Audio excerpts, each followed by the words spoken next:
আমাদের চালক ভাইয়েরা প্রায় সময়ই বলেন যে গাড়ির সামনে মানুষ এসে পড়ে, গাড়ির সামনে রিক্সা এসে পড়ে, সেজন্য আমাদেরকে হর্ন দিতে হয়। এই সমস্যার একটা সমাধান আছে। আমরা যদি আমাদের গাড়ির গতিটা নিয়ন্ত্রণে রাখি, তাহলে আর আমাদের কি হর্নটা দিতে হবে না। আজকে আপনারা এখানে যারা উপস্থিত আছেন, এখানে যারা স্বেচ্ছাসেবী আছে, তারা আজকে কিন্তু সারাদিন, আজ থেকে 7 দিন তারা রাস্তায় থাকবে এবং আমাদের বিমানবন্দর এলাকাটাকে আমাদের সিভিল এভিয়েশন কর্তৃপক্ষ হর্ন মুক্ত ঘোষণা করেছে।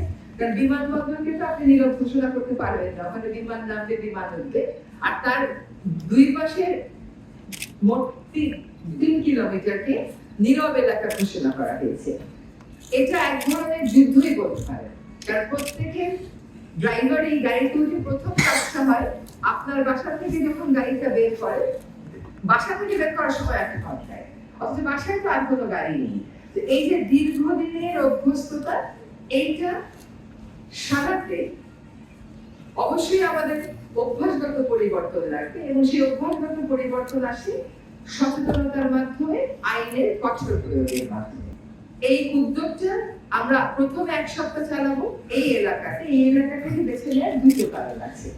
একটা কারণ হচ্ছে যে আমাদের দেশে যারাই বিদেশ থেকে আসেন, যখনই কাস্টমস পার হন, গাড়ির জন্য উঠতে যায়, আমার জানা মতে পৃথিবীর আর কোনো দেশে এইরকম হর্নের শব্দ কর্ণকে বিদীর্ণ করে। এটা দেশ সম্পর্কে একটা নেতিবাচক ইমেজ তৈরি করে। আর বিমানবন্দরের ভিতরের এলাকাটা অপেক্ষাকৃত নিয়ন্ত্রিত হওয়ার কারণে এইখানে আমরা মনে করেছি যে এই বিধিনিষেধটা আরোপ করা সম্ভব হবে। এবং এখানকার অভিজ্ঞতা নিয়ে পরে আমরা ঢাকা শহরের অন্যান্য মহাসড়কে, হাসপাতালের আশেপাশে, সচিবালয় এলাকায় এই কর্মসূচি চালাবো। এখানে শিক্ষার্থীদেরকে সম্পৃক্ত করার কারণ হচ্ছে যে তাদের আসলে সবথেকে বেশি কষ্ট হয়, এবং তাদের মধ্যে একটা যে ভলান্টারি অ্যাপ্রোচ, এটাকে আমরা ভ্যালু করি। আমি সিভিল এভিয়েশন কর্তৃপক্ষের কাছে কৃতজ্ঞ এবং তাদেরকে ধন্যবাদ জানাই যে আমরা একটি অনানুষ্ঠানিক আলাপের প্রেক্ষিতেই কিন্তু ওনারা আমাদের অনুরোধে সাড়া দিয়েছেন, এবং আমি জানি যে আমাদের চেয়ারম্যান মহোদয় পূর্ণ সমর্থন দিয়েছেন। একই সাথে ওনার সাথে নিশ্চয়ই আরো অনেকে কাজ করেছে। সকলকে পরিবেশ মন্ত্রণালয়ের পক্ষ থেকে আন্তরিক ধন্যবাদ। রাস্তায় যখন আমাদের স্বেচ্ছাসেবীরা যাবে, যখন তারা আহ্বান করবে, তার সাথে সাথে কিন্তু আইন প্রয়োগের জন্য ম্যাজিস্ট্রেট আছে।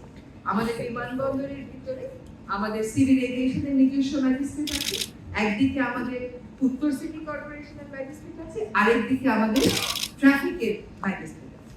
ফলে আহ্বানের সাথে সাথে আইন প্রয়োগের কাজটাও শুরু করতে চাই। যদি সফলতার বিচারে বলে, আমি মনে করি কাজটা শুরু করাই একটা সফলতা।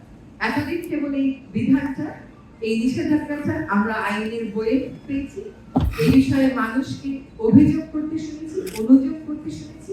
আজকে তার বিরুদ্ধে প্রতিকারের কাজটা শুরু হচ্ছে। বলেছি দীর্ঘদিনের অভ্যাস, কাজে সারাতে সময় লাগবে, যতটা সময় লাগুক না কেন ততটা সময় আমরা দিব। এবং এই কর্মসূচিটাকে আমরা প্রথমে ঢাকার গুরুত্বপূর্ণ সড়কগুলোতে সম্প্রসারিত করব, তারপরে ঢাকার বাইরে অন্যান্য বিভাগীয় শহরেও যাব। যেহেতু আমরা এই 3 কিলোমিটার নিয়ে আপাতত কাজ করছি, আমরা দেখি যে এইখানে আমরা কতটুকু কোন পর্যায়ে এটাকে নিতে পারি, সেখান থেকে আমরা কিছু লেসন্স লার্ন করব। একটা কাজ যে ফুল প্রুফ হবে, এটা আমরা চেষ্টা করেছি। আপনি দেখেছেন যে আজকে সবকটা সংস্থা একসাথে সমন্বিত কর্মকাণ্ড, কিন্তু এটা মূলত কাজটা করছেন আমাদের সিভিল এভিয়েশন, বিআরটিএ, পরিবেশ অধিদপ্তর, যারা স্বেচ্ছাসেবীরা আছে, গ্রিন বয়েজ, ট্যাক্স এবং অন্যান্য সংস্থারা। গতিটাকে এই জন্য আমাদের সমন্বয় করতে হচ্ছে যে আমাদের তো অনেক স্লো মুভিং ভেহিকেল আছে, যেটা অন্য দেশে এই সমস্যাটা নেই।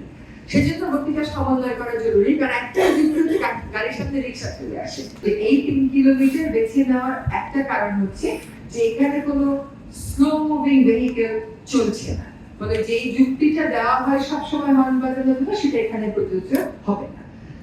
এটা ফুল প্রুফ হবে কিনা বা কোথাও আমাদের ব্যর্থ আছে কিনা, আজকের দিনটা শেষ হোক, সেটা আমরা দেখবো। দেখে আবার কালকে পরশু বা এই 7 দিনের মধ্যে আমরা সেটাকে অ্যাড্রেস করার চেষ্টা করবো। কিন্তু যেহেতু ম্যাজিস্ট্রেট রাখা হয়েছে, কারণটা কিন্তু এইটাই।